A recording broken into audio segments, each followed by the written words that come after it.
नमस्कार. आज आपण एका जिल्हा परिषद शाळेबद्दल बोलणार आहोत. अ, गोंडबुरांडा इथली शाळा.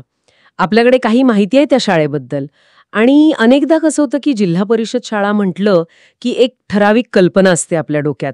पण इथे जरा वेगळं चित्र दिसतंय. तर आज आपण हेच बघूया की नक्की काय आहे या शाळेत जे तिला विशेष बनवतंय. अगदी. म्हणजे जी माहिती समोर आली आहे ती बघता खरंच वाटतं की ही शाळा जरा पारंपरिक चौकटीच्या काय म्हणतात त्याला थोडी बाहेर पडणारी आहे. यात आधुनिक गोष्टी पण आहेत आणि काही खास उपक्रम पण दिसतायत. त्यामुळे जिल्हा परिषद शाळांबद्दलची आपली समजूत थोडी बदलायला हवी कदाचित. हो. सुरुवात आपण सुविधांपासून करूया का? कारण इथे उल्लेख आहे डिजिटल शाळा, IT लॅब आहे, विज्ञान प्रयोगशाळा आहे. आता हे आजकाल गरजेचं आहेच म्हणा, पण जिल्हा परिषद शाळेत हे सगळं असणं. हो ना, तंत्रज्ञान तर हवंच, पण मला काय वाटतं की फक्त सुविधा असून उपयोग नाही. इथे एक समतोल साधण्याचा प्रयत्न दिसतोय. म्हणजे एकीकडे तंत्रज्ञान आणि दुसरीकडे संस्कारयुक्त शिक्षण आणि मुलांना विज्ञानाची गोडी लावणं. हा बॅलन्स महत्वाचा आहे. केवळ साधना असून चालत नाहीत, त्यामागे विचार हवा. बरोबर. आणि हे फक्त पुस्तकी अभ्यासापुरतं मर्यादित नाहीये.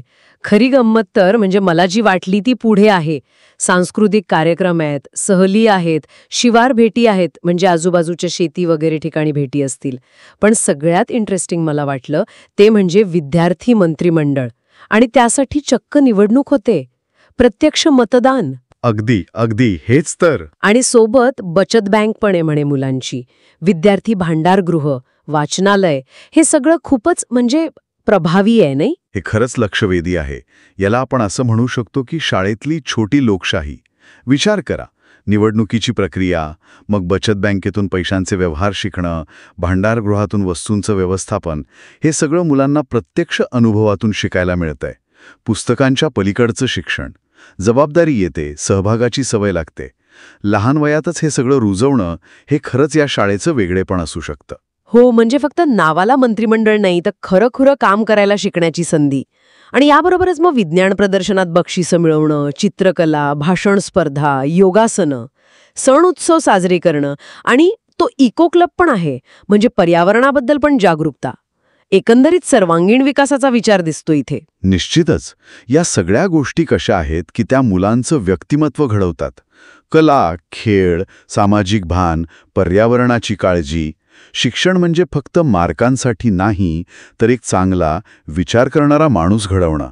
त्या दृष्टीने शाळेचा प्रयत्न दिसतोय. आणि शाळेचं वातावरण सुद्धा, म्हणजे उल्लेख आहे की रंगीबेरंगी भिंती आहेत, परसबाग आहे, वृक्षारोपण केलंय. त्यामुळे शाळा एक आनंदाचं केंद्र बनल्यासारखं वाटतं.